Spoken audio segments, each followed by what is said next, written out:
Cette semaine à l'émission, Washington accueille un sommet sur le nucléaire sur fond de menaces terroristes.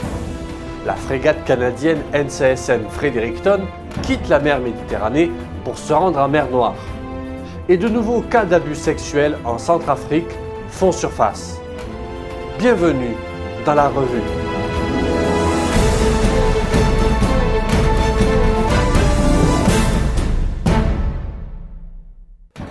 Le président américain a réuni cette semaine à Washington une cinquantaine de dirigeants de la planète dans le contexte dramatique des attentats djihadistes à Bruxelles revendiqués par l'EI et d'informations sur un hypothétique projet d'attentat nucléaire.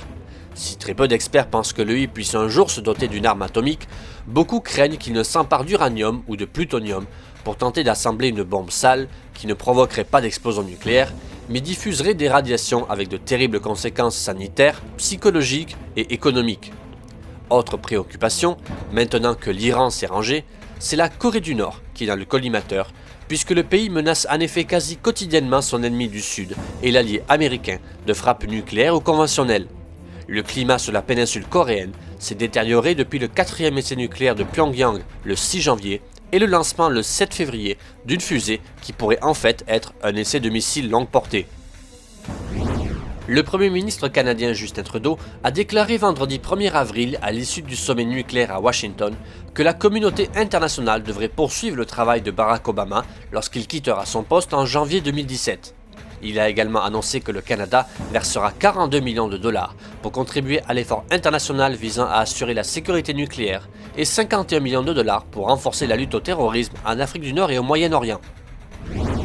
Le ministre de la Défense Harjit Sajjan s'est rendu en Australie et en Nouvelle-Zélande pour discuter d'une série d'enjeux d'intérêt commun liés à la sécurité et à la défense.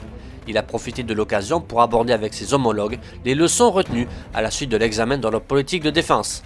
L'Australie a publié une nouvelle politique de défense en février et la Nouvelle-Zélande est sur le point de terminer la sienne. Harjit Sajjan lancera sous peu un débat national sur la défense. Le NCSM Fredericton a commencé le 1er avril à participer aux opérations menées en mer Noire dans le cadre de l'opération Réassurance. Au cours du mois d'avril, la frégate de la Marine royale canadienne mènera des opérations de concert avec la frégate roumaine ROS Regina Maria et d'autres navires alliés de Bulgarie et de Turquie en vue d'améliorer l'interopérabilité maritime de l'Alliance, étant donné que les pays participants y apprennent à mieux se connaître et à se faire confiance. Cette mission fait suite à celle de surveillance, de reconnaissance et de contrôle auprès des réfugiés qui traversent la mer Égée. Il ne s'agissait pas d'arrêter ou de repousser les embarcations des réfugiés, mais de communiquer des informations d'importance critique et d'assurer une mission de surveillance afin de contribuer à la lutte contre la traite des êtres humains et les agissements des réseaux criminels. Omar Elabi, 20 ans, a été arrêté mardi 29 par le SPVM au terme d'un vaste déploiement policier à Pierrefonds, au cours duquel 200 résidents ont été évacués. Le jeune homme est soupçonné d'avoir mis en ligne une vidéo inquiétante dont le contenu laissait croire qu'il pouvait posséder des explosifs. Son frère aîné, Sami Elabi, est un djihadiste influent parti combattre en Syrie au sein de la branche locale d'Al-Qaïda. Il est connu pour avoir brûlé son passeport canadien dans une vidéo. Le chef du gouvernement d'union nationale libyen, Fayez El-Sarraj, tente d'installer son pouvoir à Tripoli. L'arrivée à Tripoli de Fayez El-Sarraj a été saluée comme une étape importante de la transition démocratique par l'émissaire de l'ONU en Libye, Martin Kobler, et par l'OTAN, qui souhaite qu'une autorité unifiée s'affirme afin de sortir la Libye du chaos dans lequel elle est plongée depuis la chute du dictateur Muammar Kadhafi en 2011. L'ONU a ouvert une enquête sur de nouvelles allégations extrêmement troublantes de violences sexuelles, y compris de bestialité, exercées en Centrafrique par des soldats de la force française Sangaris et des contingents burundais et gabonais de l'ONU.